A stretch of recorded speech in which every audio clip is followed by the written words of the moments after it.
My name is George.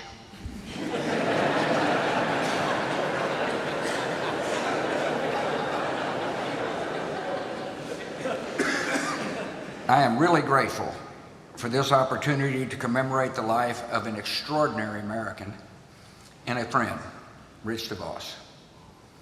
Rich befriended many presidents over the years, and one I know quite well. You call him 41, I call him Dad, since his love to the Devos family. As does Laura. Sadly, she can't be here today, but she wanted me to make sure that I pass on her love as well. Rich was first and foremost a family man, and so I am pleased to be with his beloved children, grandchildren, and great-grandchildren. Of course, we don't really honor Rich without remembering your matriarch and the love of his life, Helen. And so I join you in giving thanks for their long lives and their remarkable marriage. Despite our age difference, Rich and I had some things in common. We both gave speeches around the world, though I don't think he mangled the English language as often as I did.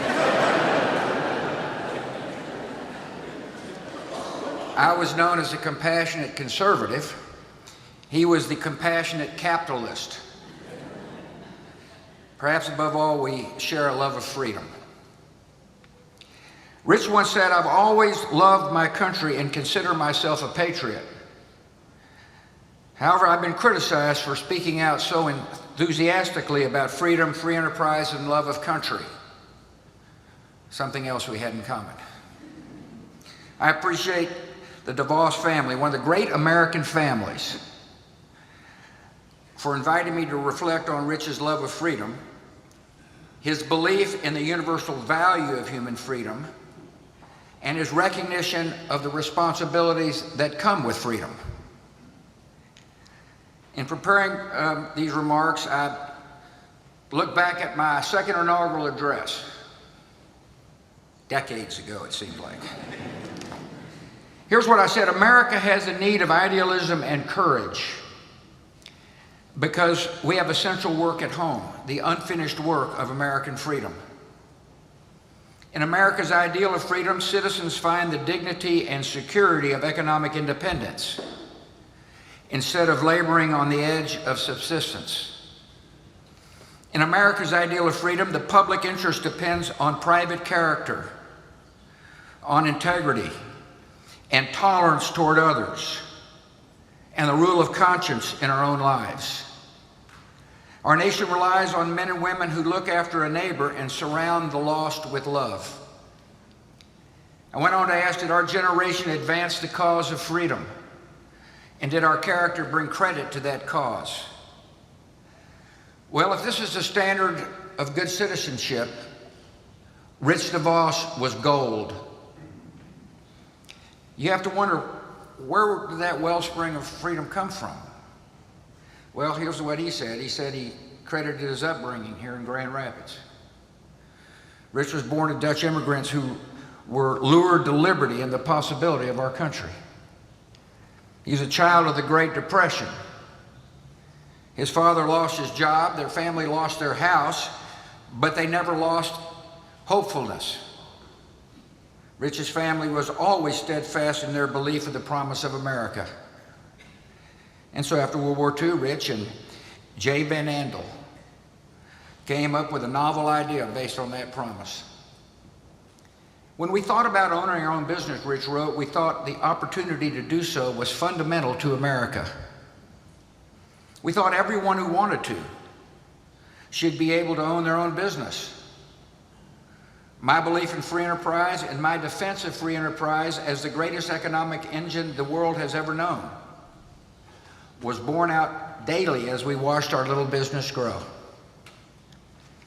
He went on to say, a vacant floodplain in a tiny rural village began to rapidly sprout manufacturing plants, warehouses, and offices.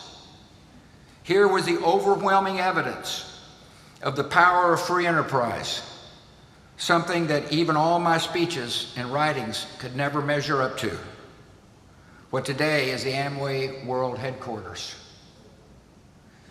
As Amway grew, Rich always held firm in his conviction that our country must at all costs maintain and defend our freedoms.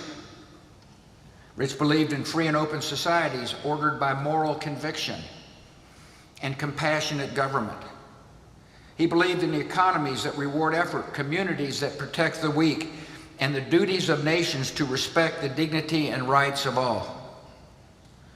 And he recognized that the desire of freedom is not a uniquely American value, but the inborn hope of all humanity.